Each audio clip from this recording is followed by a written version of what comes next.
65% of the general assistance monies expended in the state at that time, state fiscal year 12, I think it was, were for housing. Let's do something about that. Let's solve that problem. It's been 2 years, going on 3 years now, and where are we at with the particular issue of housing? I think Mark is on to the right path. But how you do that is up to you.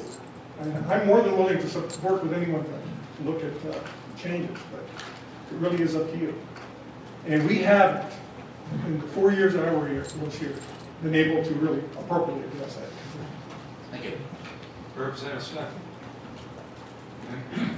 Thank you, and thanks for your insights. I wonder if you,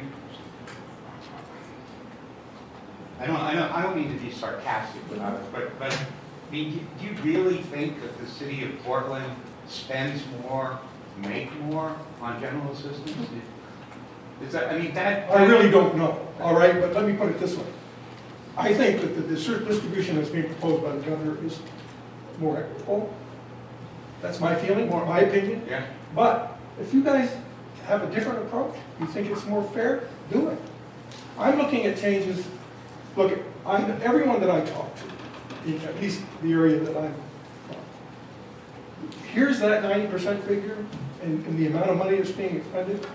And I don't care whether it's real or not. Perception is reality to them. So you have to, in my view, I think that it should be changed, the percentage should be changed. I think that this is more equitable, in my view. And it addresses needs in terms of priorities that I see.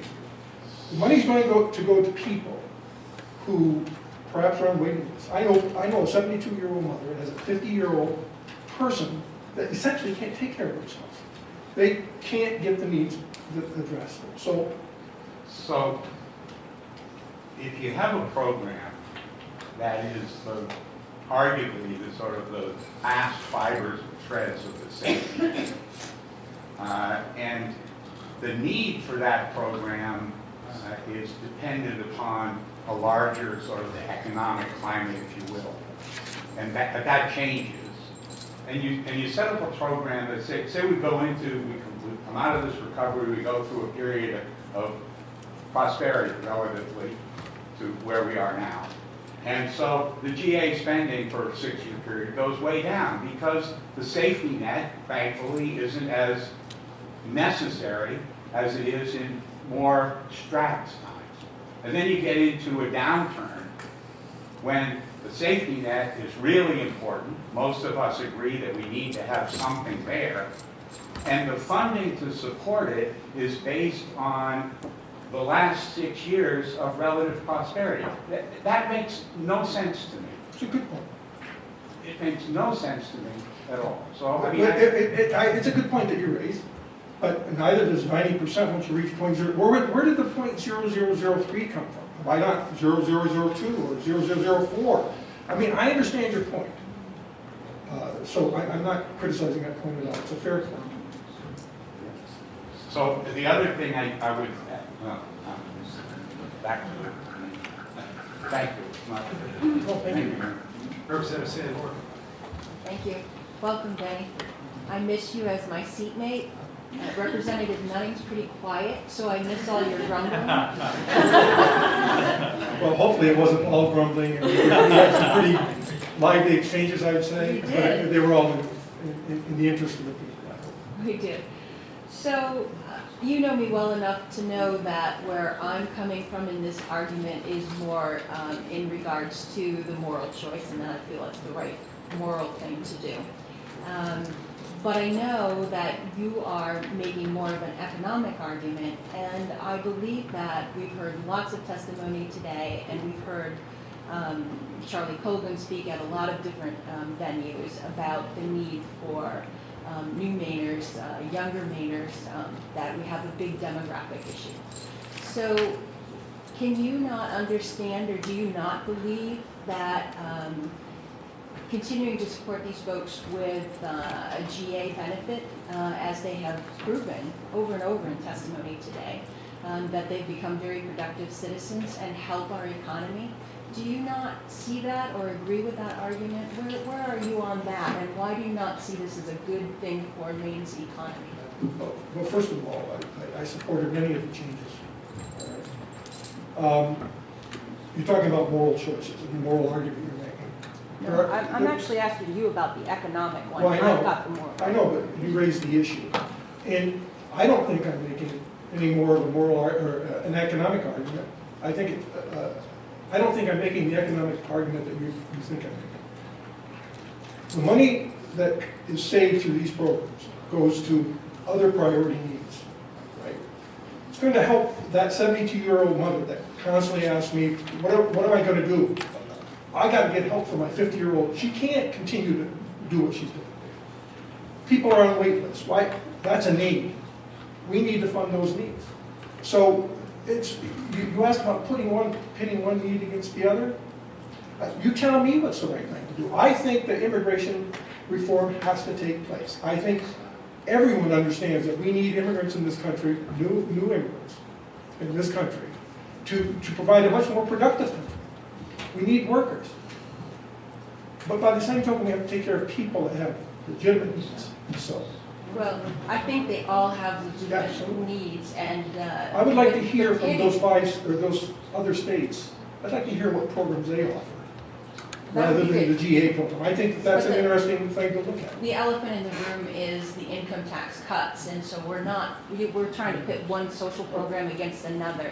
We know that there's other places where the money is. Right, but then again, if you're trying to look for improvement for all Mainers, you can't look 2 to 4 years. I think these income tax cuts that are being proposed are necessary for a longer-term improved outlook for Maine and all Mainers. I really truly believe that. You and I see differently on that, and I accept it. Representative Rotunda? I didn't even raise my hand, but you had that sense. Representative Ketchel, it's lovely to see you again, and we miss these debates here in 228 with you. And you know, since we seem to be in this, I would just say too that I think what's been demonstrated to us today is that in terms of our economic well-being, 10, 20 years down the road, our immigrants are critical to that as well. So forgive me for entering into it. Lovely to see you and welcome back.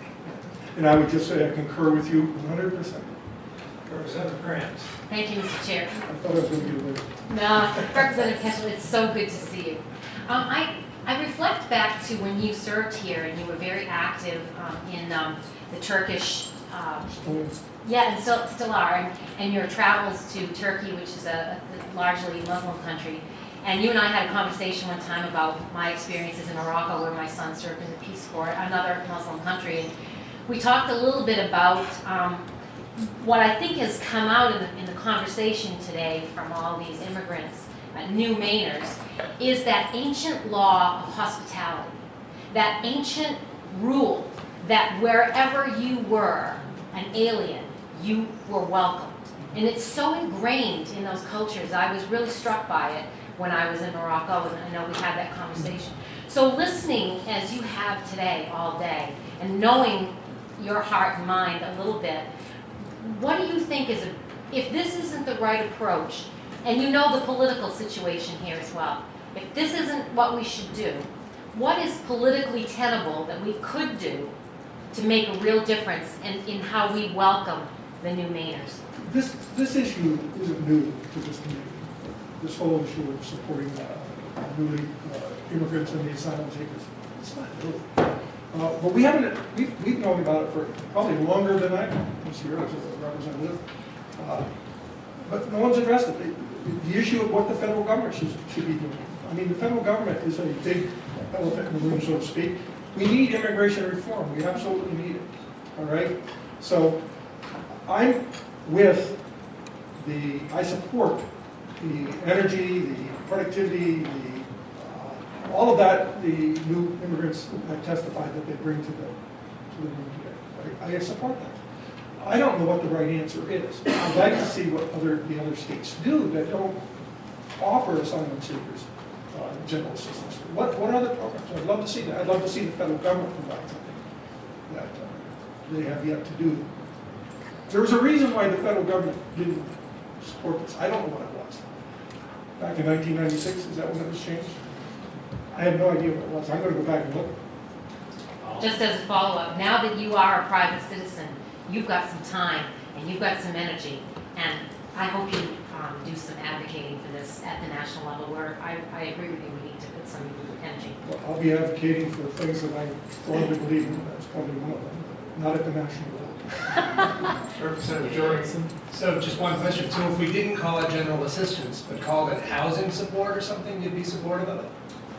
I'd be supportive of a program that takes care of the need, provides growth in Maine, you know, and whatever, but I don't care what you call it. I mean, I want to meet the need, and I don't care what you call it either, and I think that the word general assistance has taken on this sort of political football nature that is. General assistance because Because it's supported at the welfare, and local level. welfare is, at the local welfare. So I think it's, you know, I don't know, Well, it is- I just think maybe it's just semantics, but we Well, did do welfare isn't something. that term. But general assistance is at the local level, and I would say it is welfare. But, you know, I mean, the question is, the expenditures, you've seen the curve. Well, yes, and I've also seen the curve on other programs that are supports going like this. I mean, in terms of, you know, a lot of people have been thrown off other programs, and so it's not exactly a surprise to me that the general assistance program is growing, but that's not a discussion for today. It's all about eligibility and how you define it. Thank you. Thank you. May I go now, sir? Get away from the microphone. Move, move, move. Go. Jean Marie? Jean Marie? From Lewiston? Okay. Ben Chin?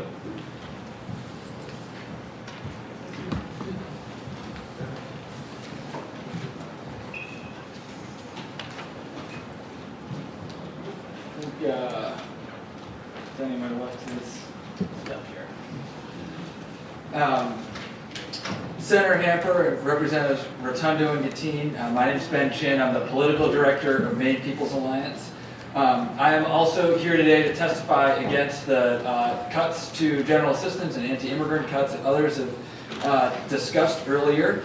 And in order to just focus on what's new to the debate, I'm just going to provide a little bit of my personal take on this issue. And it centers around actually my grandfather's story of how he came to the U.S.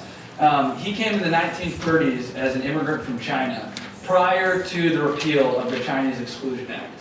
And as a 9-year-old boy with no parents and no money, no job, not speaking any English, there was basically no way that he entered the U.S. legally when he came here. Fortunately, his high school principal took him in and basically raised him as her son. And as a result, he went to college, served in World War II, and started a small business. And as a consequence, I'm standing before you here today because someone took a risk on him and didn't ask him about his immigration status and took the risk of investing in his life. So when I look back at that decade of the 1930s, I'm also struck with Frances Perkins, who was probably one of the most powerful women who Maine has ever sent to Washington, D.C., who was Secretary of Labor during the Depression and during the Holocaust. And she did everything in her power to bend and maybe even break rules to make sure that by 1937, over 250,000 Germans, primarily Jews, were accepted into the U.S. on temporary worker permits. And I think that the judgment of history is very clear on how we look back at what Frances Perkins did and at what that high school principal did for my grandfather. That there simply is not, this is not a dollars and cents issue. That on some level, as Representative Grant spoke to, I think pretty eloquently, this is fundamentally a moral question.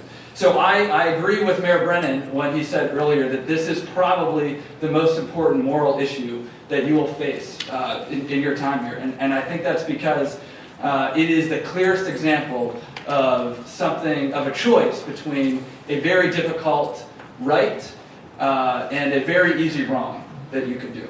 So I urge you today to please do what is right. Thank you for your time. Thank you. Seeing no hands up. Toma?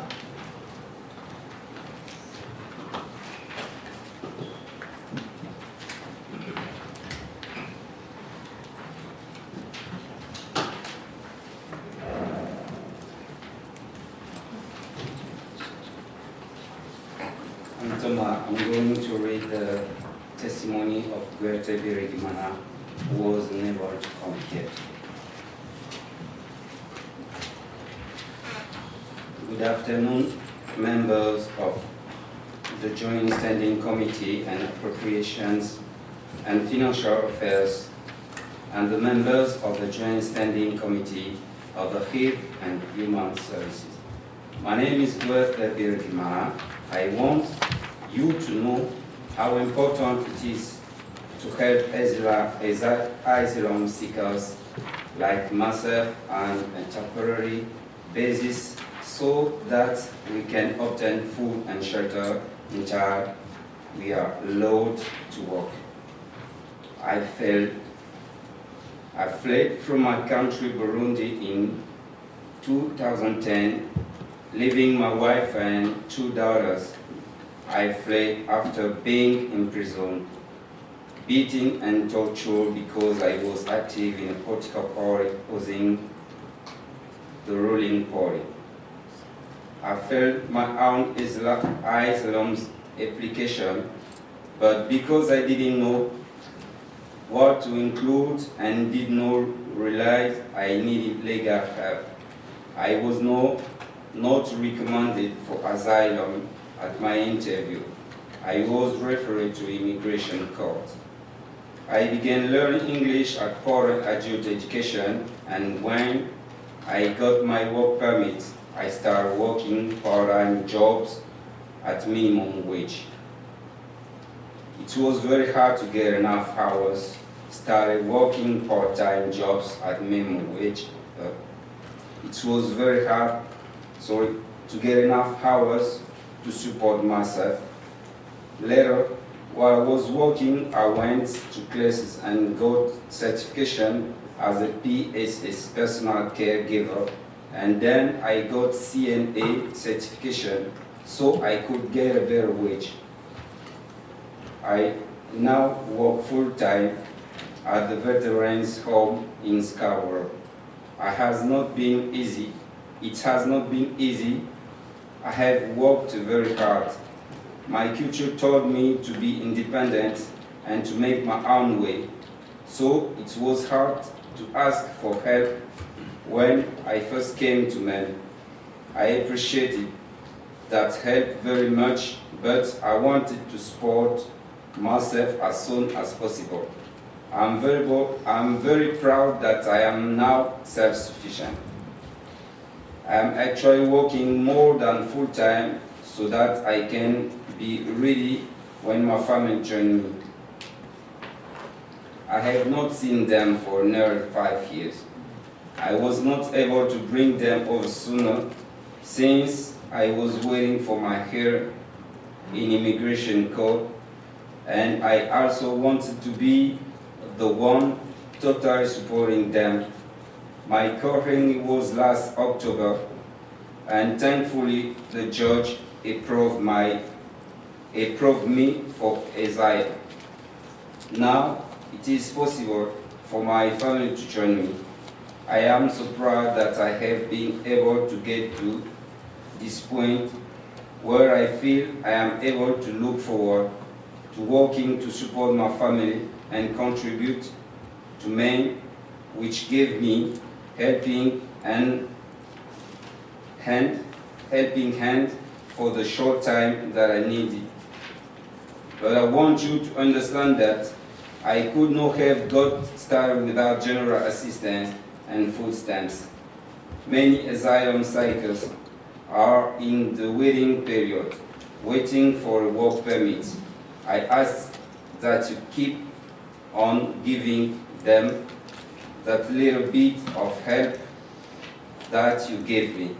I am so grateful and I thank you. Thank you. One question. Come on back. Senator Haskell. Thank you. Do you know when your friend expects to have his family join him? Est-ce que tu connais quand est-ce que ton ami aura sa famille ici? excuse me, the hope is that Garrett's family will be able to come in July. It depends on visas being issued in Burundi.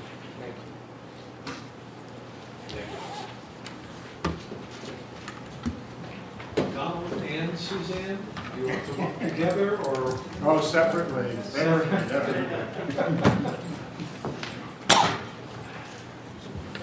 I noticed you didn't try Rudalevich. Not every complex name comes from Africa. I am Donald Rudalevich, a retired United Methodist pastor living in Cape Elizabeth and volunteering with Hope Acts and Hope Gateway Community in Portland. It's been my privilege over the last several years to work with and befriend numerous asylum seekers, primarily from Central African countries, who have had to flee their native lands owing to persecution on multiple levels, torture, murder of family members, sexual assault, and expropriation of property by kleptocrats associated with their governments. They come with skills and educational backgrounds that enhance their value to our society. They have to learn English and do it with aplomb as their third, frequently fourth, or even fifth language. Through Hope House, we provide housing for 13 asylum seekers waiting for their work permit. And we provide legal counsel through Justice for Our Neighbors, as well as rudimentary programs in integrating their lives into American and Maine culture, including English as a second, third, fourth, or fifth language. Yet we can only help a relatively small number, and can do so only with the aid of GA, providing rent to maintain our housing.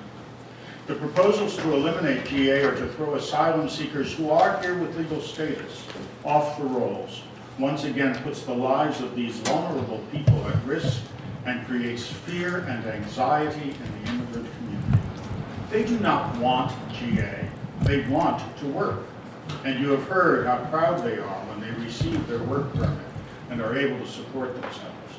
The general assistance is absolutely vital while they await permission to work. In the meantime, they clamor to take part in volunteer opportunities. I lead our community meals for those in need, and each week we have more volunteers than we can efficiently use.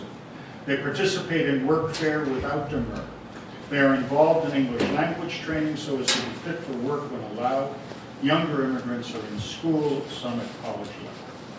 For asylum seekers, general assistance works as it is intended, to provide temporary support in a difficult time and allow for the acquisition of skills that make employment and advancement possible. To eliminate this would be cruel and unjust, contrary to the character and ethos of Maine. As to income tax reduction, a redistribution of wealth based on taking food from the hungry and housing from the poorest is immoral and a false choice. Please do not cast these people aside. Thank you. Thank you. Suzanne, you want to come?